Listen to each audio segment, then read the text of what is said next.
restes debout où tu es.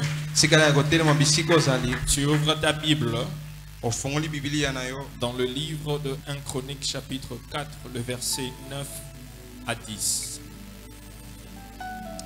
1 Chronique, le chapitre 4, le verset 9 à 10. 1 Chronique, chapitre 4, le verset 9 à 10. Si tu l'as eu, tu dis Amen. Est-ce qu'on peut se lever pour la lecture et honorer la parole de Dieu? La Bible déclare: Jaébet était plus considéré que ses frères. Sa mère lui donna le nom de Jaébet en disant: c'est parce que je l'ai enfanté avec douleur. Jaébet invoqua le Dieu d'Israël en disant: si tu me bénis et que tu étendes mes limites, si ta main est avec moi, si tu me préserves du malheur, en sorte que je ne sois pas dans la souffrance. Et Dieu accorda ce qu'il avait demandé. Parole de l'Éternel.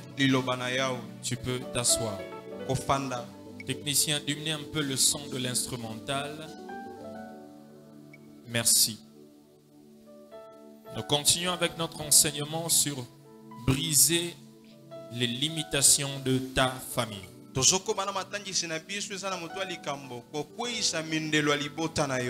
nous a fait du bien hier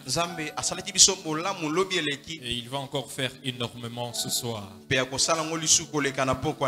Alléluia.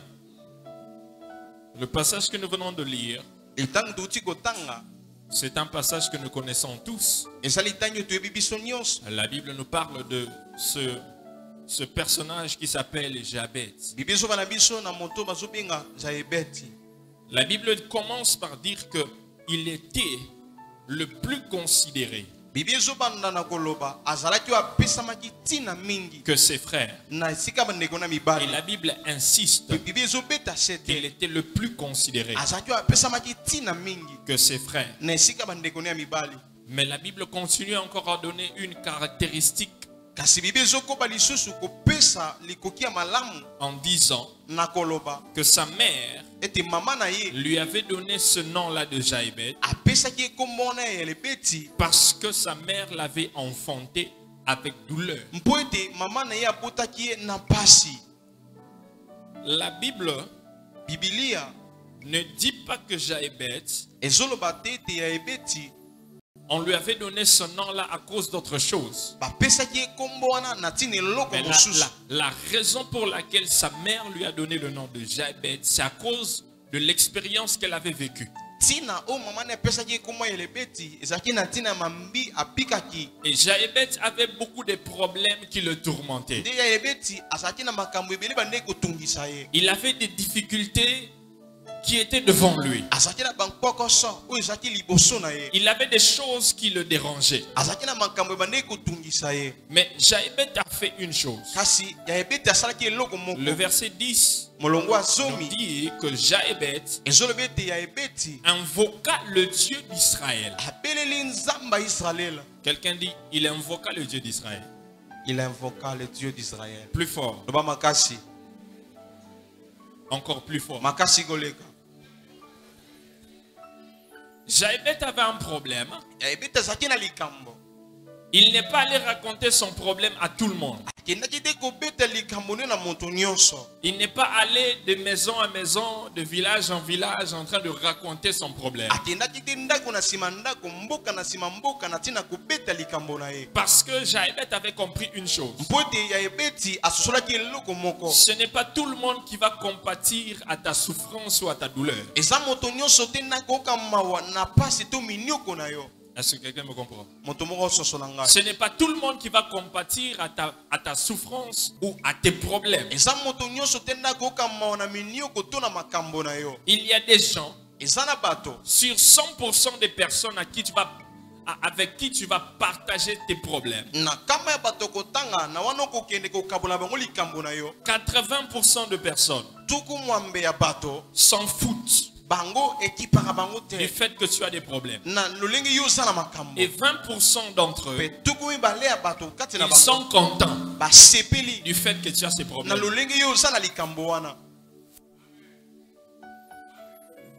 Est-ce que tu me suis? 80% des personnes avec qui tu vas partager tes problèmes s'en foutent du fait que tu as tes problèmes. Et 20% de ces gens-là sont contents que tu as ce problème-là. Et Jaébet a compris cela. Il a dit, au lieu de parler aux hommes de mon problème, parce que le problème de Jaébet, c'était d'abord son nom. Ça commençait par là. Son nom, Jaébet, qui veut dire douleur. Regarde ton voisin, demande, tu t'appelles comment? Non, je ne dis pas les noms européens. J'ai dit comment on t'appelle comment? Est-ce que ton nom là veut dire douleur? Ton nom veut dire réussite? Ou bien ton nom veut dire ton nom veut dire quoi? Quand on essaye de traduire cela. Parce que ton nom détermine ta destinée. Quelqu'un, c'est la prophétie de l'avenir, du lendemain de cette personne. Parce que Jaébet qui s'appelle douleur, ça veut dire que son lendemain serait douloureux. S'il devait commencer par changer quelque chose, et s'il veut que les choses dans sa vie changent, il devait d'abord commencer par changer son nom. Parce qu'à chaque fois qu'on l'appelait Jaébet, douleur. Douleur, viens ici. Douleur, va me prendre le thé. Douleur, va me prendre l'argent. Aujourd'hui, nous avons le frère Douleur qui va se marier. Le nom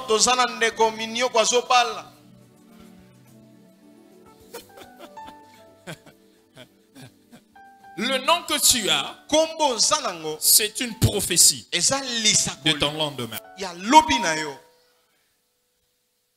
Tu ne peux pas faire mieux que ton nom. J'ai un cousin qui s'appelait Muchipai.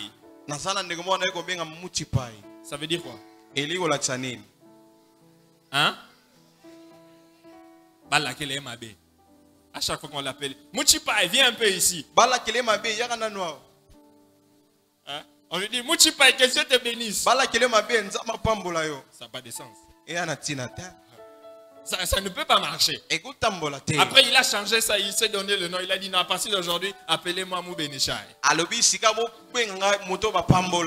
Et il a ajouté des riches.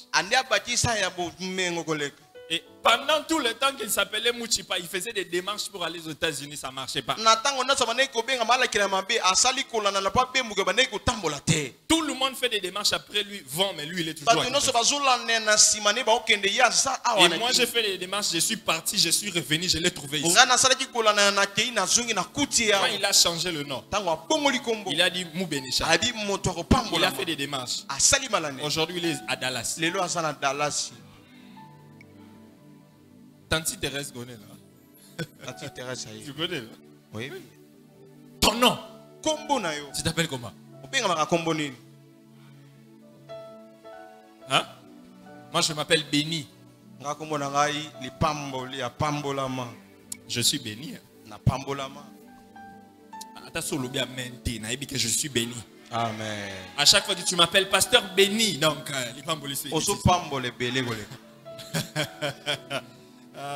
oh mon Dieu. Alors, au lieu de parler de tes problèmes aux hommes, parle de tes problèmes à Dieu. Je dis parle de tes problèmes à Dieu. Il ne faut pas avoir l'habitude d'aller partout raconter au monde. Tu vois mes problèmes, tu vois depuis que j'ai commencé, tu vois ceci, tu vois cela, tu vois comment. Non. Vas-y vers Dieu. Et parle au Seigneur. Et la meilleure manière de parler au Seigneur, c'est dans la prière. J'ai dit c'est dans la prière. J'ai dit la meilleure manière de parler au Seigneur, c'est dans la prière. Lorsque tu as des problèmes, tu dois prier. Tu dois aller parler de tes problèmes à Dieu. La Bible dit que Jaébet est allé parler à Dieu. Il a invoqué le Dieu du ciel. Il est allé prier. Tu ne peux pas être capable de briser tes limites en pleurant, en pleurnichant, en te plaignant auprès des autres. Tu dois aller dans la prière. Tu dois aller en prière. Tu dois entrer dans ta chambre, fermer la porte et prier. Mais vous savez l'erreur que beaucoup d'enfants de Dieu ont. Il y a beaucoup de gens qui prient seulement lorsqu'ils ont des problèmes. Mais si tu pries seulement lorsque tu as des problèmes, c'est déjà un problème. Non, c'est déjà un problème. C'est déjà un problème. Si tu pries seulement lorsque tu as des problèmes, c'est déjà un problème. Celui qui est capable de prier est capable de changer des situations. Celui qui est capable de prier est capable de changer la situation de sa famille. Celui qui est capable de prier est capable de changer des décrets qui ont été signés. Celui qui est capable de prier est capable de renverser le monde des ténèbres. Celui qui est capable de prier est capable de bouger le monde. Est-ce que je parle à quelqu'un? Est-ce que je parle à quelqu'un? La prière ne s'apprend pas dans une salle de classe, mais dans le lieu secret. Je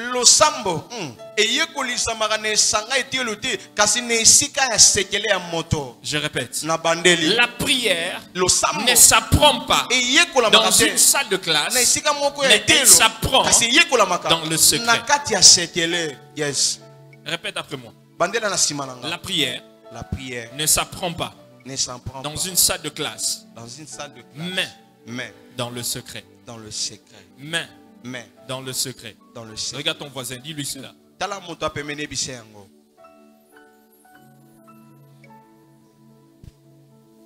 Regarde celui qui est derrière toi, dis-lui aussi la même chose.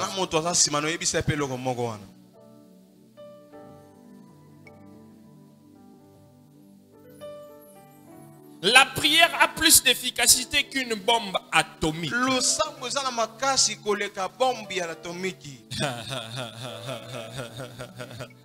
Celui qui est capable de prier,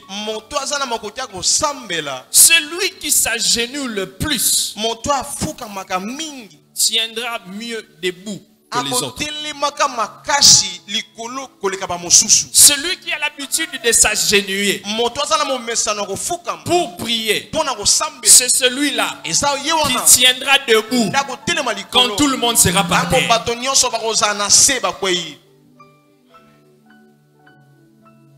Il y a Rick Warren qui a dit quelque chose. Il a dit le plus vous priez, moins vous paniquez. Le plus vous priez, moins vous inquiétez. Le plus vous priez, le plus vous allez être patient, vous allez stresser moins.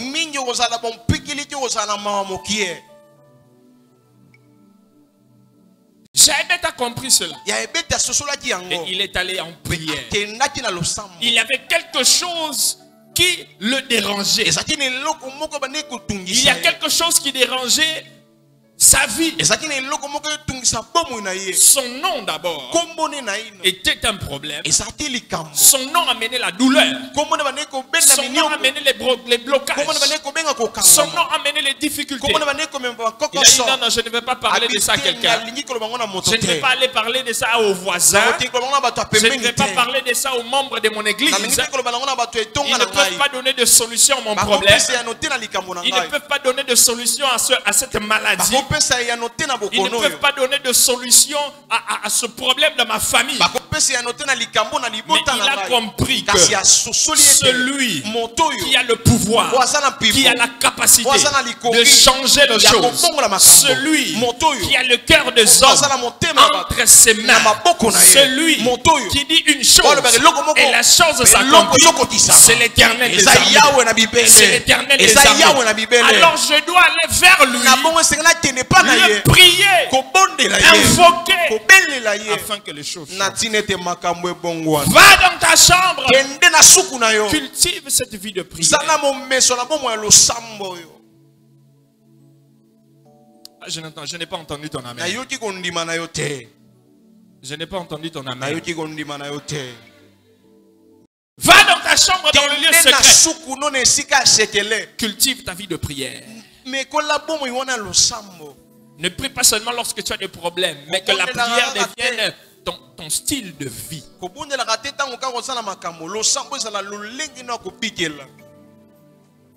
Voici la première limitation de Jaébet. Voici la première prière de Jaébet par rapport aux limitations de sa vie. Il dit, Seigneur, si tu me bénis, si tu me bénis, en d'autres termes, il dit, Seigneur, bénis-moi. Et si j'essaie d'analyser cette prière, je peux me dire peut-être que Jaébet avait un problème. Ça veut dire qu'il n'avait pas la bénédiction. Il n'était pas béni. Il n'était pas avancé. Il n'avait pas ce qu'il fallait. Mais la Bible dit quelque chose sur Jaébet que je ne comprends pas. La Bible dit que Jaébet était le plus considéré. Mais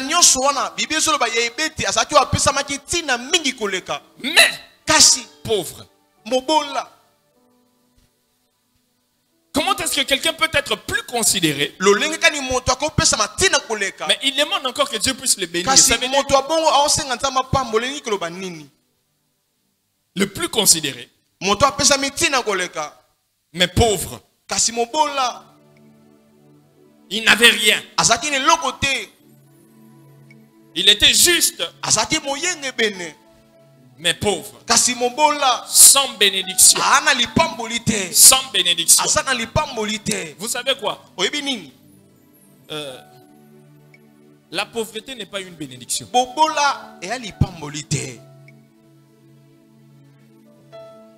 Ah, nalobi bobola eza lipambolité. Olobi amentendre yo lingi bobola. La pauvreté n'est pas une bénédiction. La pauvreté n'est pas une condition pour accéder au ciel. Quand la Bible dit le pauvre en esprit, la Bible ne dit pas les pauvres financièrement. La pauvreté n'est pas une condition pour aller au ciel.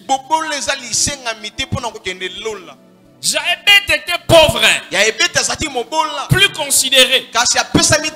Il est considéré, mais il n'avait pas de bénédiction. Il n'avait pas ce qu'il fallait. Et il a prié Dieu. Il a dit, Seigneur, bénis-moi. Seigneur, bénis-moi. Il y a cette limitation de pauvreté qui est en train de me limiter. Mais j'ai besoin que tu puisses me bénir. J'ai besoin que tu ouvres le ciel sur moi afin que tu me bénisses. Dieu ne t'a pas destiné à mourir pauvre.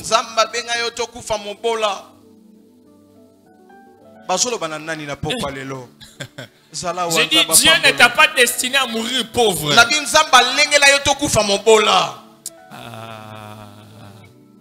J'ai dit, Dieu ne t'a pas destiné à mourir pauvre.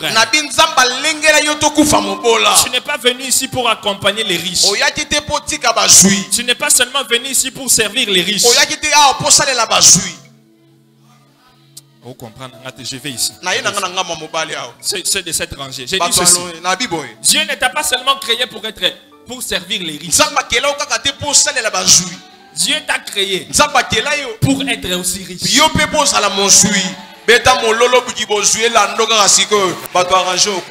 J'ai dit ici, tu n'as pas seulement été créé pour servir les riches. Tu as été aussi créé pour devenir riche. Ah, tu ne mourras pas pauvre. J'ai dit à quelqu'un, tu ne mourras pas pauvre. J'ai dit à quelqu'un, tu ne mourras pas pauvre. Toi qui dis Amen, que Dieu le fasse dans ta vie. J'ai dit seulement celui qui dit Amen, que Dieu le fasse dans sa vie. J'ai dit seulement celui qui dit Amen, que Dieu le fasse dans ta vie.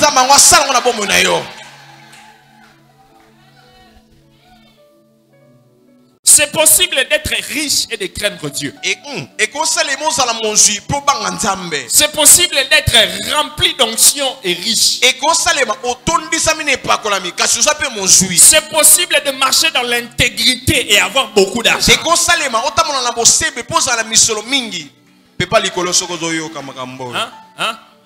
Oui, parce que l'argent c'est un instrument que Dieu va utiliser. L'évangile est gratuit, mais l'évangélisation coûte. La mission que nous avons les gagnants d'âme, c'est de changer le monde pour Christ. On ne peut pas changer le monde en allant en marchant à pied jusque partout dans les mondes. Il faut avoir des avions. C'est pourquoi gagnant d'âme nous aurait des avions.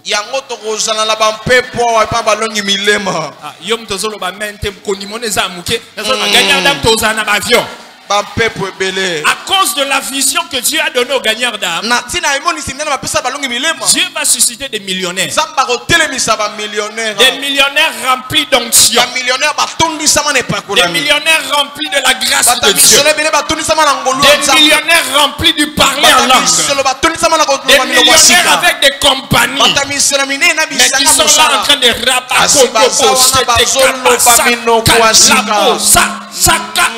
en train d'impacter le monde, mais en train de marcher dans la sanctification, qui marche dans la crainte de Dieu, qui évangélise les hommes d'affaires et les milliardaires.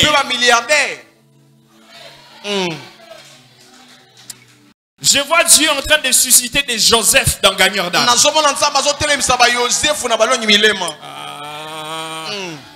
Si je parle à un Joseph qui est encore dans la prison, Dieu est en train de te faire sortir pour t'asseoir dans le palais.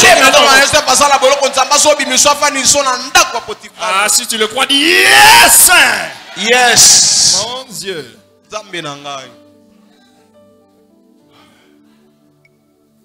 Dieu va susciter des millionnaires. Il ne faut jamais vouloir mourir pauvre. Si tu n'as encore rien pour le moment, c'est juste une étape. Mais ce n'est pas où tu vas finir. Parce que 2021, c'est une année d'accélération. Dieu est sur le point d'accélérer beaucoup de gens. Je ne sais pas si je parle à tout le monde. Je parle à quelqu'un. Que Dieu est sur le point d'accélérer des gens. Je parle des finances. Amen. Si tu le crois, reçois cela au nom de Jésus.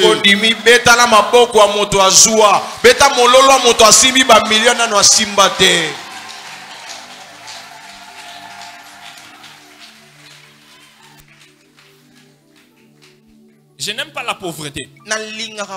Parce que Ecclésiaste chapitre 9 verset 16 dit ceci. La sagesse du pauvre est méprisée. Ses paroles ne sont pas écoutées. Tu peux être plus considéré. Mais lorsque tu n'as pas d'argent, la sagesse là, on ne l'écoute pas. Tu dis des choses qui ont un sens. Mais quand on fait des réunions importantes, on ne t'appelle pas. On n'a pas besoin de ton avis. Parce que tu n'as rien. Mais c'est lui-là qui n'a rien ici. Mais parce qu'il a quelque chose. Avant que la réunion ne commence, on attend qu'il arrive. Mais toi qui as quelque chose, parce que tu n'en as pas, on t'invite même pas à la réunion.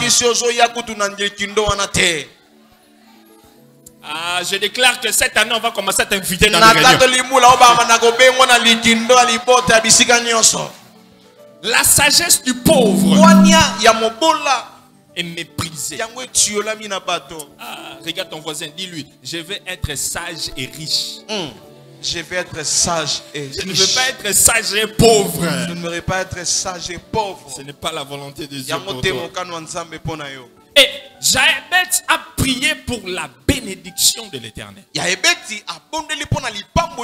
demandé, Seigneur, bénis-moi. Ce n'est pas mauvais de demander la bénédiction. J'ai dit, ce n'est pas mauvais de demander la bénédiction. Mais la question est, est-ce que Dieu peut te faire confiance avec sa bénédiction?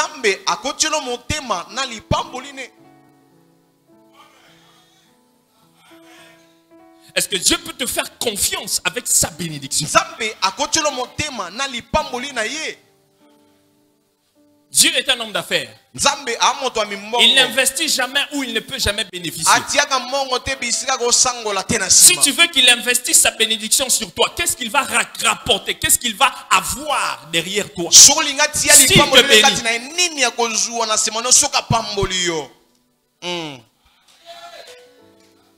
S'il n'aura rien, tu vas demander, Seigneur, bénis-moi. Ok, tu vas faire quoi avec? Moi, quel est mon bénéfice? Quel est mon intérêt si je te bénis?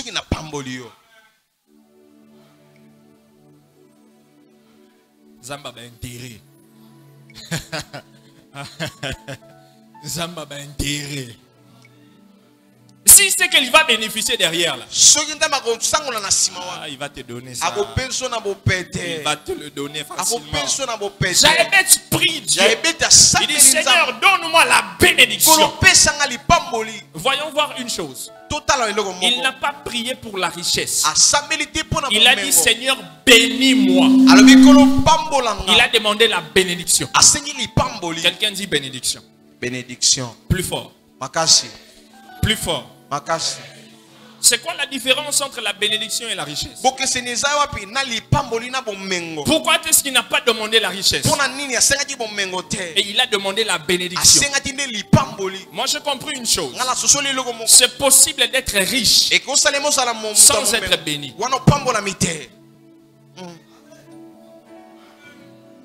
C'est possible d'être riche sans être béni. Parce que la bénédiction vient de l'Éternel. Tu peux avoir la richesse en dehors de l'Éternel. Yes. Je ne sais pas si c'est trop haut ou bien ça entre. La Bible dit ceci. C'est la bénédiction de l'Éternel qui enrichit. Ce n'est pas la richesse qui amène la bénédiction, mais c'est la bénédiction qui attire la richesse. Lorsque tu veux que Dieu te donne la richesse, cherche la bénédiction. Dans la bénédiction, il y a l'argent. Dans la bénédiction, il y a la paix. Dans la bénédiction, il y a la gloire. Dans la bénédiction, il y a la richesse. Dans la bénédiction, il y a l'onction. Dans la bénédiction, il y a tout ce que tu cherches. Ne cours pas derrière la richesse, mais cherche la bénédiction. Yes. Parce que quelqu'un qui a la richesse venant du diable n'aura pas la paix qui surpasse toute intelligence. Parce que cette paix-là vient de la bénédiction de l'Éternel. Très bien. Regarde ton voisin, dis-lui, cherche la bénédiction, pas la richesse. Cherche la bénédiction.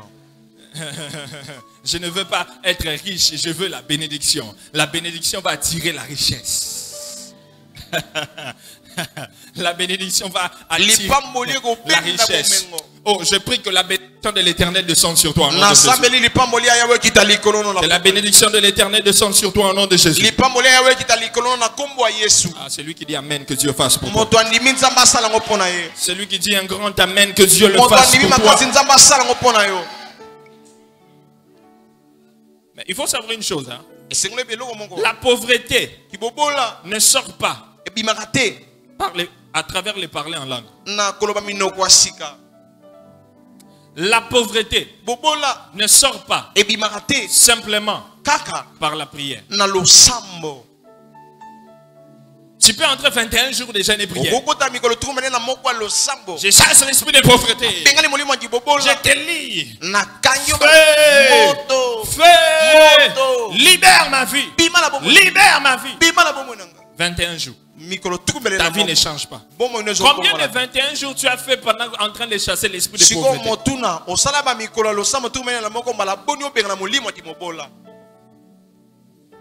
Le seul langage que l'esprit de pauvreté écoute et qui le fait fuir, c'est le donner.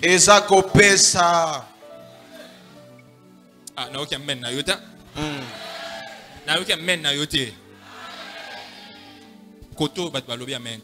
Voici ce que l'esprit de pauvreté fait dans la vie des gens. C'est lui qui est limité par l'esprit de pauvreté. Ésaïe 40:20. Ésaïe 40:20. Voici ce que la Bible dit. C'est lui que la pauvreté oblige à donner peu.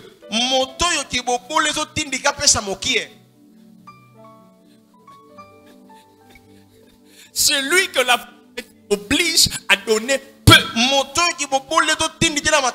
Celui qui est limité par l'esprit de pauvreté donne peu. Parce que cet esprit-là le pousse à donner peu.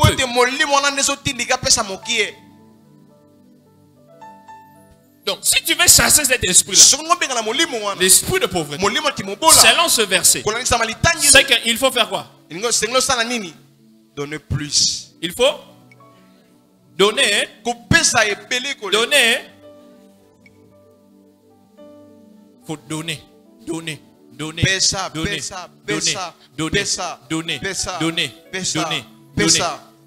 C'est ce qui va faire que l'esprit de pauvreté puisse fuir. Puisse fuir. Puisse te libérer. C'est ce qui va faire que l'esprit de pauvreté soit brisé dans ta vie. Pas seulement la prière. Il ne faut pas seulement t'hasarder à prier, mais tu oublies que l'esprit là, pour la briser, c'est à travers. Pour le briser, c'est à travers le donner.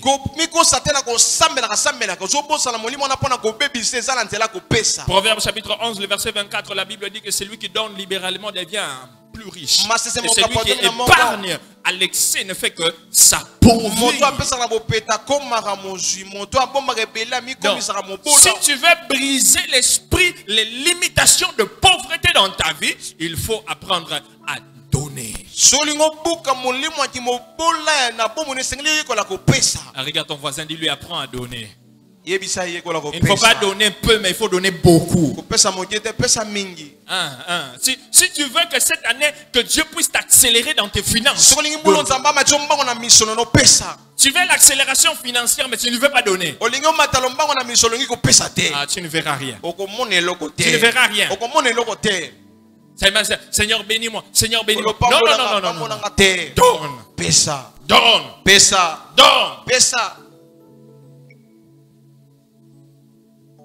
Jébet qui dit encore, il dit, Seigneur, que tu étendes mes limites. Et là, il priait pour l'élargissement de son territoire. Parce qu'il a vu que où il était, c'était petit. Le territoire qu'il avait était petit. L'endroit où il était petit. Et il voulait briser cette limitation. Je dis à quelqu'un que Dieu veut te donner plus de territoire. Dieu veut te donner plus d'espace. Dieu veut donner à quelqu'un plus de terrain.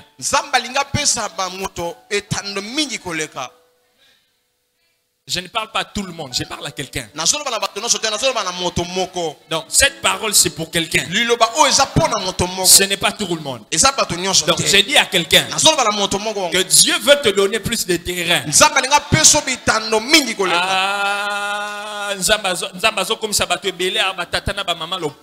Amen.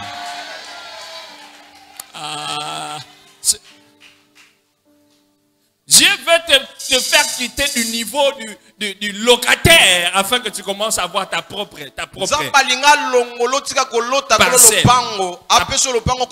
parcelle. J'ai dit c'est quelque chose que Dieu ne va pas faire en 2022 mais il va le faire en 2021. Ne me demande pas comment est-ce qu'il va le faire. Parce que les voies de Dieu sont insondables. Mais toi crois seulement. Accroche-toi à cette parole. En 2021 Dieu va te donner plus de terrain. Si tu le crois, reçois cela.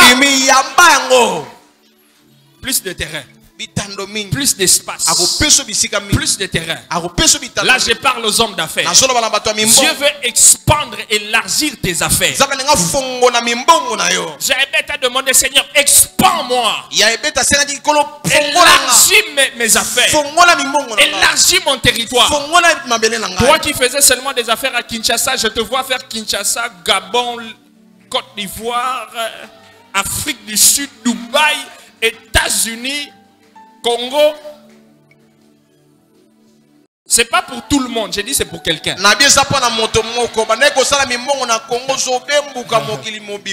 J'ai dit ce n'est pas pour tout le monde, je parle à quelqu'un. Dieu est en train d'étendre, il est en train d'élargir ton influence.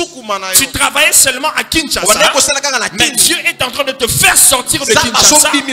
Dieu est en train de te faire sortir de la République démocratique du Congo. Dieu est en train de t'emmener, même en Europe tu reviens. Même au Nigeria tu reviens. Même au Bénin tu reviens. Oh, que Dieu étende les hommes d'affaires en Seigneur. Que Dieu étende les femmes d'affaires en Seigneur. Élargissement. Élargissement. Élève tes deux mains. Dis Seigneur, élargis-moi. Élargis-moi. Au nom de Jésus. Au nom de Jésus. Amen. Amen. Il l'a fait.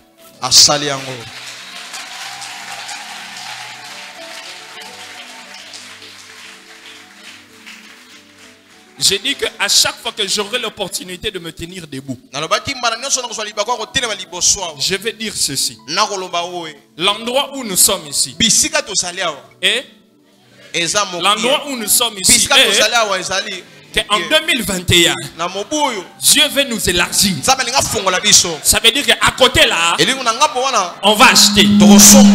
On va là-bas, on va devant. Si on finit là-bas, on va là-bas. Après là, on fait quoi? On monte.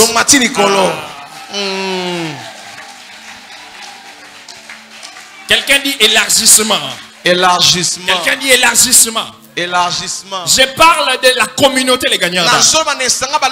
En 2021, est sur le point d'élargir nos églises. On n'aura plus des églises de 100 membres. On aura des églises de milliers de membres. Dieu est en train d'élargir. Dieu est en train d'élargir. Dieu est en train d'élargir.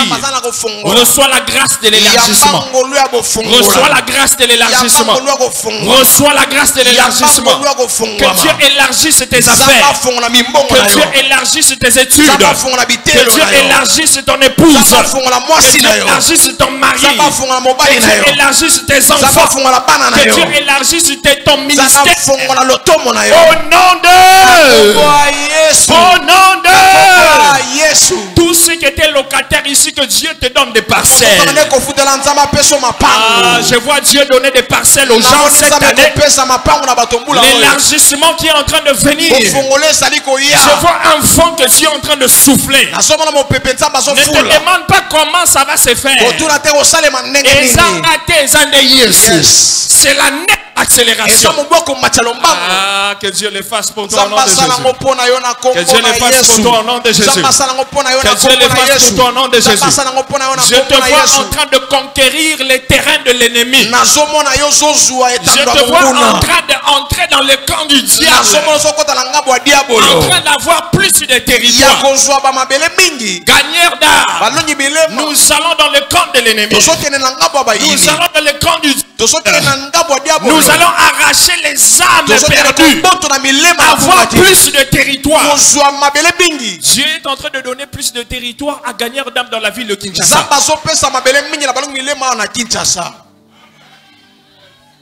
Dieu est en train de donner à gagneur d'âme plus de territoire dans les provinces. Dieu est en train de donner à gagneur d'âme plus de territoire en Afrique. Et on aura besoin de beaucoup de missionnaires.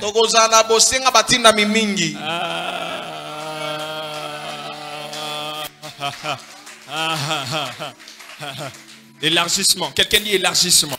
Élargissement. Quelqu'un dit élargissement. Élargissement. Même la maison où tu es, bientôt tu n'auras pas assez d'espace, tu vas déménager.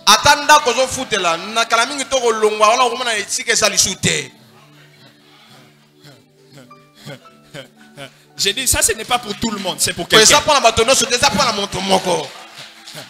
J'ai dit c'est pas pour tout le monde, c'est pour quelqu'un. Je parle à quelqu'un qui travaille quelque part. Je vois Dieu en train d'élargir tes capacités. Tellement qu'on sera obligé de te donner une promotion.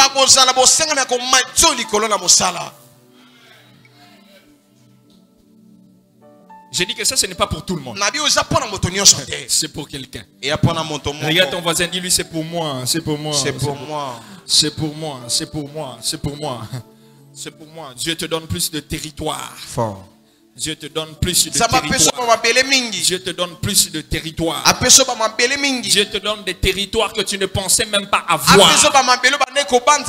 Dieu te donne des terrains que tu ne pensais pas avoir. Dieu, que le Seigneur fasse la publicité de toi auprès des gens même dont tu ne pensais même pas. Tu ne pensais même pas. Tu ne pensais même pas. Je vois Dieu en train de faire la publicité des gens ici. Lorsque Dieu va t'étendre, lorsqu'il va t'élargir, parce que tu seras dans le camp de l'ennemi, le diable ne va pas vouloir, il ne va pas te laisser tranquille. Tu ne peux pas entrer dans le camp de l'ennemi et détruire ses histoires et sortir comme ça, le diable te laisser faire. Jaëbeth a compris ça. Et c'est pourquoi il a prié. Il a dit, Seigneur, que ta main soit sur moi. Ta protection soit sur moi. Que ta main soit sur moi. Que ta présence soit sur moi. Parce que lorsque Dieu va t'élargir, il y a les démons qui vont venir. Tu vas sortir de ta zone de confort vers les terrains de l'ennemi. Mais tu ne dois pas être seul. Il faut que la main de l'Éternel, il faut que la main de l'Éternel te protège, te garde au travail. Il y a des gens qui ne seront pas contents de ton élévation. Dans les affaires, il y a des gens qui ne seront pas contents de ton élargissement. Dans ton ministère, il y a des gens qui ne seront pas contents de ton accélération. Mais la main de l'Éternel, la main de l'Éternel, la main de l'Éternel va te protéger, va te protéger. Va te protéger. La Bible déclare que 1000 tombent à ma gauche, 10 000 tombent à ma droite. Moi-même et ma famille, nous ne serons pas atteints. Nous ne serons pas atteints. David dit, les autres, ils s'appuient sur leurs chars, les autres sur leurs chevaux. Même moi, ce n'est pas des fétiches. Moi, je n'ai rien d'autre. Ce que j'ai, c'est un nom. C'est un nom. C'est un nom. Le nom qui est au-dessus. Le nom. Le nom qui est au-dessus, des marabouts, qui est au-dessus des occultistes. Vous allez me chercher la nuit, vous n'allez pas me trouver. Vous allez me chercher la journée, vous n'allez pas me trouver. Parce que moi, je suis caché en Christ. Et Christ, il est caché en Dieu. Nzambe na ngai bolukanga bozwanga te omekanga bozwanga te omeka ba poison eleka omeka ba maladie ekoleka omeka ba flèche edenge zongeli bino. Est-ce qu'on peut acclamer pour ce Jésus? Beta mololo moto bako simbate. Beta mololo moto bako simbate. Je suis intouchable. Yo na simba makate. Naza moto bako longate. Je suis intouchable. Naza moto bako simbate. Je suis invincible. Naza moto bako longate. Sa main sur moi. Loboko ne alikolo nanga. Sa main sur moi. Loboko ne sa likolo nanga. Sa main sur moi. Loboko ne sa likolo nanga. Nzambe nanga. Je sens sa présence. Je sens sa présence. Je sens l'onction de mon Père en ce lieu. Je sens l'onction de mon Père en ce lieu. Élève tes mains au Dieu. Élève tes mains au Dieu. Élève tes mains au Dieu. Le Saint-Esprit est sur le point de faire quelque chose en ce lieu. Il y a l'onction de l'élargissement. Il y a l'onction de la bénédiction. Il y a la protection de Dieu. Commence à dire, Seigneur, louez-moi, élargis-moi.